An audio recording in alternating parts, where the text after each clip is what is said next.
Assalamu alaikum. I hope you all are fine. So in this particular video we are going to discuss about the final terms result which has been announced today for fall 2023. तो इसमें हम इंशाल्लाह main points जो हैं वो discuss करेंगे और हम देखेंगे कि लाइक कौन से सब स्टूडेंट्स जो हैं वो पास हैं, कौन से फेल हैं। लाइक वीयू की फिर स्कीम के अकॉर्डिंग आप पेपर रीचेकिंग के लिए अप्लाई कर सकते हैं या नहीं कर सकते, फिर पास कौन कंसिडर होता है, फेल कौन है। उसके अलावा हमने कोर्स इंप्रूवमेंट अगर करनी है तो क्यों करनी है और किस किस ग्रेड को जो है वो इंप्रूवमेंट करनी ज़रूरी है। तो ये सारी चीज़ें हम डिस्कस करेंगे वन बाय वन इंशाल्लाह। And at the end of the video मैं आपके साथ जो है वो अपना रिजल्ट भी शेयर करूँगी। ठीक हो गया। अच्छा जी, अब सबसे पहले हम बात कर लेते हैं पासिंग क्राइटेरिया की। तो देखें, मोस्ट ऑफ द स्टूडेंट्स जो हैं वो इस चीज़ में कंफ्यूज हो रहे होते हैं कि जिनका डी ग्रेड होता है वो पास हैं या fail. So let me tell you very clearly कि जिनका डी ग्रेड होता है ना वो फेल में कंसिडर नहीं होते, वो पास होते हैं। ठीक है। तो लाइक ग्रेड्स जो हैं आपके ए बी सी डी, ये चारों ग्रेड्स जो हैं वो पास में कंसिडर होते हैं। अब आपके हर सब्जेक्ट के अगेंस्ट, हर सब्जेक्ट के सामने जो भी आपको सीजीपीए नज़र आ रही है आपकी ग्रेडिंग स्कीम में, इस वक्त एलएमएस नहीं चल रहा, नहीं तो मैं डायरेक्ट आपको वहाँ से दिखा देती।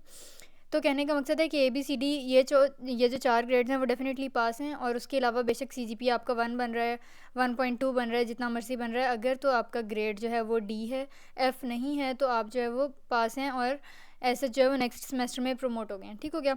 अच्छा, अब अगर एफ़ ग्रेड है तो फिर भी आप प्रमोट हो गए। लाइक अगर आपका फर्स्ट सेमेस्टर है और आपका किसी सब्जेक्ट में या एक से ज़्यादा सब्जेक्ट्स में एफ़ ग्रेड आ गया तो फिर भी स्टूडेंट क्या होता है, वीयू के अकॉर्डिंग नेक्स्ट सेमेस्टर में प्रमोट हो जाता है। फिर आपकी मर्ज़ी होती है कि आप जो है वो बाद में कौन से सब्जेक्ट्स वगैरह सेलेक्ट करते हैं। तो चलें, पास फेल का आपको पता चल गया। अब यहाँ पे बात आ जाती है कि कौन से सब्जेक्ट्स इंप्रूव करने ज़रूरी हैं, कौन से नहीं हैं। तो देखिए, वीयू की जो पॉलिसी है उसके अकॉर्डिंग अगर आपकी CGPA at the end of degree, अगर डिग्री के कंप्लीट होने के टाइम पे आपकी डिग्री की जो सीजीपीए है, जो आपका क्यूमुलेटिव ग्रेड पॉइंट है, वो अगर आपका 2 से ग्रेटर है, 2 या 2 से ग्रेटर है, तो आपको डिग्री मिल जाती है। ठीक है। तो कहने का मकसद है कि अगर आपका डी ग्रेड है तो नेक्स्ट सेमेस्टर में आपको इम्प्रूव करने की बिल्कुल ज़रूरत नहीं है, लेकिन आपके पास ऑप्शन है कि डी ग्रेड के सब्जेक्ट्स को इम्प्रूव किया जा सकता है। ठीक हो गया। तो अगेन आई रिपीट कि अगर तो आपका किसी सब्जेक्ट में एफ़ ग्रेड है, प्रमोट फिर भी आप नेक्स्ट सेमेस्टर में हो गए हैं, लेकिन क्या करना पड़ेगा कि आपको फिर जब कोर्स सिलेक्शन ओपन होगी तो आपको एफ़ ग्रेड वाले सब्जेक्ट्स भी वहाँ पे नज़र आएंगे, शो होंगे कि हाँ ये वाले सेलेक्ट भी हम कर सकते हैं। तो आई विल सजेस्ट कि अगर आपका किसी में एफ़ ग्रेड है तो फिर नेक्स्ट सेमेस्टर में पहले एफ़ ग्रेड वालों को दोबारा पिकअप करके क्लियर कर लें और फिर बाकी न्यू सेमेस्टर्स के न्यू सब्जेक्ट्स बाद में होते रहेंगे। ठीक है। और डी ग्रेड वाले दोबारा इंप्रूव करने ऐसा इसलिए ज़रूरी नहीं है क्योंकि ये एक बेटर ऑप्शन है अकॉर्डिंग टू मी कि जो बाकी सब्जेक्ट्स रह गए हैं, जो भी आपने नए से स्टार्ट करने हैं, नए से पढ़ने हैं, उनमें आप ज़्यादा मेहनत कर लें तो आपका टोटल जो है वो क्यूमुलेटिव अच्छा बनता रहेगा हर आने वाले सेमेस्टर में। अच्छा, फिर कोर्स सिलेक्शन की वही जो अभी मैंने आपको बात बताई कि कोर्स सिलेक्शन में आपने बस लाइक ये देख रहे हैं कि आपने कौन से सब्जेक्ट्स पिक करने हैं। अगर आपने आई विल सजेस्ट कि आप ना करें डी ग्रेड वाले सब्जेक्ट्स इंप्रूव, क्योंकि और बहुत सारे चांसेस होते हैं आपका ओवरऑल सीजीपीए इंप्रूव करने के लिए।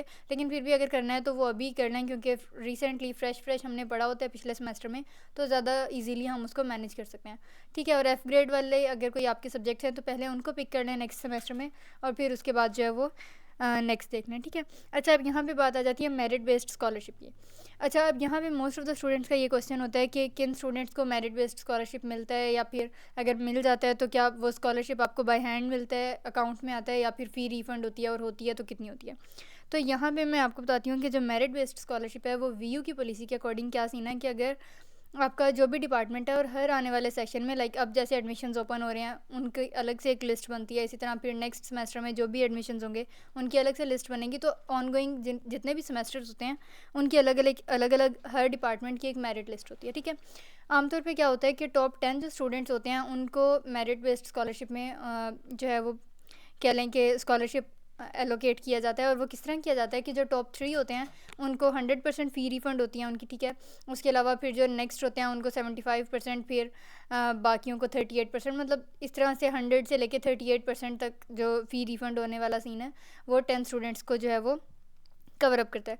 अच्छा, और उसके अलावा जो फ़ी रिफ़ंड होती है वो किस तरह होता है कि आपकी ग्रेड बुक में वो सॉरी अकाउंट बुक में अगर कोई फ़ी पेंडिंग पड़ी होती है तो वहाँ से ट्यूशन फ़ी जो होती है, मतलब आपकी ओवरऑल फ़ी नहीं, जो आपकी फ़ी में से, सेमेस्टर फ़ी में से जो आपकी ट्यूशन फ़ी होती है वो रिकवर हो जाती है। उसके अलावा कोई फ़ंड्स आ जाते हैं जैसे societies funds, sports fund, endowment funds, इस टाइप के जो भी फ़ंड्स हैं वो हर स्टूडेंट ने खुद से पे करने होते हैं, डिस्पाइट द फैक्ट कि आपके 100% भी अगर मेरिट बेस्ड बन गया स्कॉलरशिप फिर भी आपको वो पे करना पड़ेगा। क्यों? क्योंकि वो फ़ंड्स हैं और उनको यूनिवर्सिटी खुद से रिफ़ंड नहीं करती।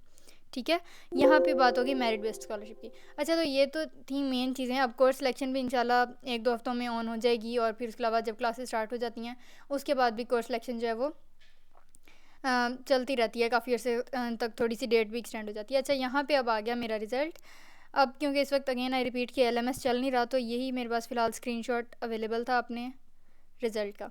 अच्छा, यहाँ पे अब हम किस सेमेस्टर की बात करते हैं, फॉल 2023 का रिज़ल्ट आया है, ठीक है। अब यहाँ पे मेरे सब्जेक्ट से प्रोफेशनल प्रैक्टिसेस, इंफॉर्मेशन सिक्योरिटी, जिसके हमने लेक्चर्स कवर किए थे, उसके अलावा introduction to database administration, network modelling और फंडामेंटल्स ऑफ एल्गोरिदम, ठीक है।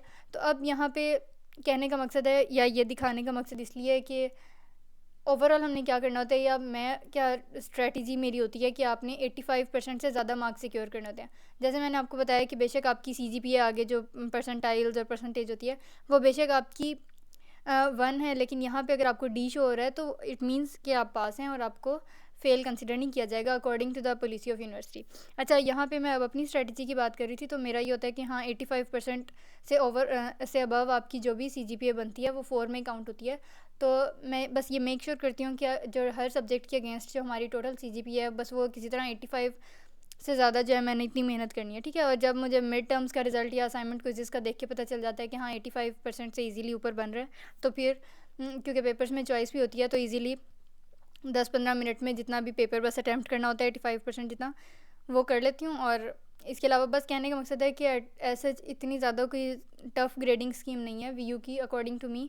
इसमें बस आपने क्या करना होता है कि 85% से ज़्यादा किसी तरह सिक्योर करना है, और फिर ओवरऑल जो है वो आपकी बन जाती है। और इसी तरह अगर किसी सब्जेक्ट का मिड टर्म्स में आपका फॉर एग्जांपल रिज़ल्ट जो है वो आपको लग रहा है कि एक्सपेक्टेशंस से थोड़ा कम आ गया, तो फिर आप बस सिंपल सी ट्रिक है कि आपने मेक श्योर करना है कि आप उसमें फाइनल्स में ज़्यादा मेहनत करना है, ठीक है। So this was all about the main points of final terms result.